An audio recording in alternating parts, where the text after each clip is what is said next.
ছোটবেলা থেকে আমরা সবাই একটা জিনিস শুনে আসছি যে কিছু পেতে গেলে অবশ্যই কিছু হারাতে হয়, কিন্তু যদি আপনার কাছে হারানোর কিছুই না থাকে তাহলে আপনি শুধুই পেয়ে যাবেন, আপনার হারানোর কষ্টটা আপনি বুঝবেন না। বাট আমার কাছে হারানোর কিছু একটা ছিল, এই জন্য আজকে আমি এই কষ্টটা ফিল করতে পারতেছি। কিছু পেতে গেলে কিছু হারাতে হয়, আর আমাদের একটা সম্পর্ক তৈরি করতে গেলে অনেক দিন বা অনেক বছর লেগে যায়, কিন্তু সেই সম্পর্কটা ভাঙতে আমাদের অল্প কিছু সময় লাগে। কিন্তু তাও আমাদের সাথে সম্পর্ক ভাঙার পর থেকে যায় কিছু স্মৃতি, যেগুলো নিয়ে আমরা আজীবন মনে রাখি মৃত্যুর আগ পর্যন্ত। সো গাইজ, আজকের গল্পটা কিছুটা এমন যে এই সাইকেলটার সাথে আমি রাইড দিচ্ছি, এটাই আমার শেষ রাইড। এই সাইকেলটার সাথে আমার বিগত অনেক দিনের অনেক কিছু জড়িয়ে রয়েছে, অনেক স্মৃতি জড়িয়ে রয়েছে। যেমন এই সাইকেলটা নিয়ে আমি বিভিন্ন জেলায় গিয়েছি, বিভিন্ন জায়গায় স্টান্ট শো করেছি, ইভেন আমি এই সাইকেলটা দিয়ে আমার চ্যাম্পিয়নশিপ খেলে কমপ্লিট করেছি।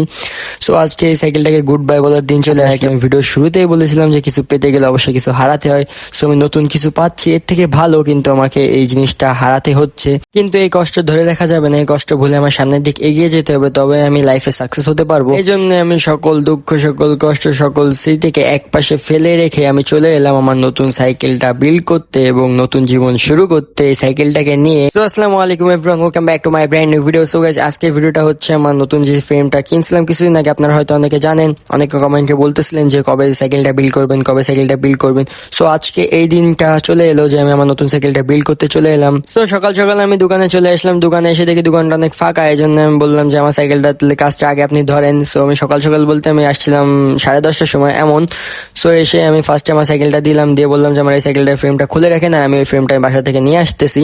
সো তারপর দিন আমি বাসায় এসে ওই সাইকেলের ফ্রেমটা নিয়ে ওর হিটসেট, সিট পোস্ট, হ্যাঙ্গার যা যা যাবতীয় ছিল সকল কিছু একসাথে গুছিয়ে আমি বাইক নিয়ে আবার বেরোয় গেলাম যে সাইকেলটা ওখানে দিয়ে আসবো। তো আমি যেয়ে দেখি ততক্ষণে সাইকেলটা খোলা হয়ে গিয়েছে। দেন আমি আমার ওই ফ্রেমটা ওখানে রাখলাম।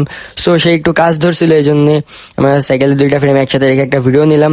সো তার কাজ শেষে আবার সেই সাইকেলটা আমার বিল্ড করা শুরু করে দিল। সো সাইকেল বিল্ড করতে অত সময় লাগে না, কজ এই সাইকেলের সবকিছু সেট করাই ছিল। জাস্ট উনি ওই সাইকেল থেকে খুলে এই সাইকেলের পার্টস গুলো ট্রান্সফার করে দিবে, এই জন্য এটা খুব জলদি হয়ে গিয়েছিল। কিছু ভালোই ভালো কমপ্লিট হলে আমার সাইকেলে কিছু জায়গায় আমি প্যারা খাইছি, অনেক প্যারা, যে এমন এক্সেল এর ওইখানে এক্সেল হচ্ছে 10mm এর এক্সেল ছাড়া সাইকেলে হচ্ছে লাগবে না, আর এটা হচ্ছে থ্রু এক্সেল সিস্টেম যেহেতু, সে তোমার হাবে এক্সেল খুলতে যায়, আবার হাবের ওইখানে অনেক প্যারা খাইছি, কজ এক্সেলটা বেঁকা গিয়েছিল, হাবের থেকে খুলতে চাচ্ছিল না, এই জন্য অনেক প্যারা হয়েছে। দেন নতুন আবার এক্সেল কিনে নিয়ে এসে আবার এক্সেল সিস্টেম করতে হয়েছে হাবে। আমার সাইকেলের পিছনে ফুটপ্যাকটা একটু এবার বড় কিনেছিলাম, এই জন্য আমার ডেয়ার হ্যাঙ্গারটা লাগাইতে পারতেছিলাম না, এই জন্য আমার আবার এক্সট্রা একটা ডেয়ার হ্যাঙ্গার লাগতো ছোট, বাট সেই জন্য আমার আবার ঢাকা থেকে ডেয়ার হ্যাঙ্গার অর্ডার করতে হবে। দেন আমার চেইন গার্ড, যেটা এখানে চেইন গার্ডের কোনো মাউন্ট নেই ফ্রেমের সাথে, এই জন্য চেইন গার্ডের এর সাথে একটা এক্সট্রা যে মাউন্ট থাকে যেটা বিবির সাথে লাগে, ওইটা আমার চেইন গার্ডের সাথে ছিল, বাট ওইটা আমি বাসায় কোথায় রাখছি এটা আমার মনে নেই। সো ওই জন্য আমার চেইন গার্ড সেট আপ হয় নাই, এক সাইডে ফুটপ্যাক সেট আপ হয় নাই, এই জন্য অনেক প্যারা খাইছি। দেন এই সাইকেলটা নিয়ে আবার